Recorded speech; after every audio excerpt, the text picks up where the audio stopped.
avoir de sexe. Si la période n'est pas favorable à la reproduction, il faut tenir et attendre que les conditions s'améliorent. Ce qui se passe alors, c'est que l'organisme s'emploie davantage à préserver les cellules et les tissus existants qui permettront de survivre lors d'une période de famine, espérons-le, assez brève, et de la surmonter dans les meilleures conditions. Étant donné que la moule doit attendre très longtemps pour transmettre ses gènes, elle a peu à peu acquis une grande longévité pour un animal de sa taille. Elle produit une perle, exactement comme sa cousine, l'huître. Peut-être est-ce cette perle-là que nous devrions convoiter, la perle de la sagesse et de la longévité. Et nous, les hommes, si nous réduisions nos rations comme le fait cette petite moule, est-ce que nous vivrions plus longtemps?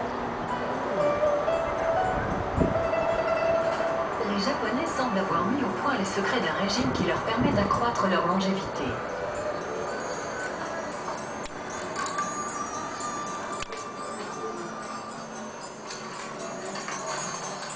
Par tradition, ils ont un régime sain, riche en graisse de poisson, en algues marines, en tofu et en dérivés du soja. Mais on s'est aperçu que les Japonais qui vivent dans l'île d'Okinawa mangent moins que dans les autres îles. Ils ne se rassasient jamais complètement.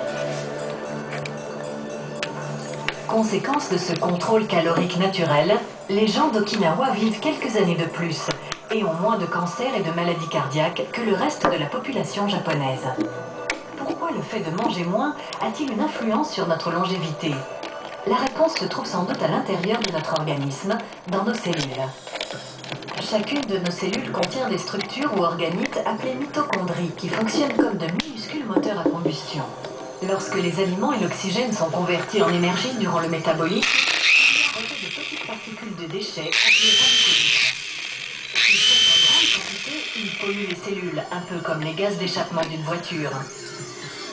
La plupart des scientifiques s'accordent sur ce point. Les dégâts causés par les radicaux libres sont les principales causes du vieillissement. Mais chez certains animaux, la nature a trouvé des moyens ingénieux pour lutter contre cette pollution interne. Oui, nous constatons qu'un éléphant a beaucoup plus de cellules que nous en avons, et pourtant il n'est pas plus souvent sujet à des cancers que nous.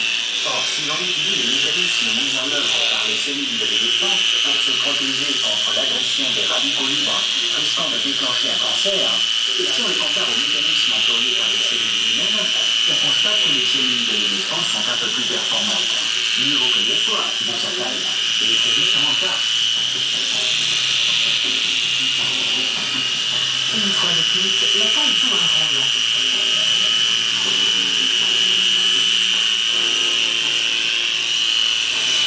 Le fait d'être grand implique un taux de métabolisme plus bas, ce qui entraîne une moindre production de radicaux libres.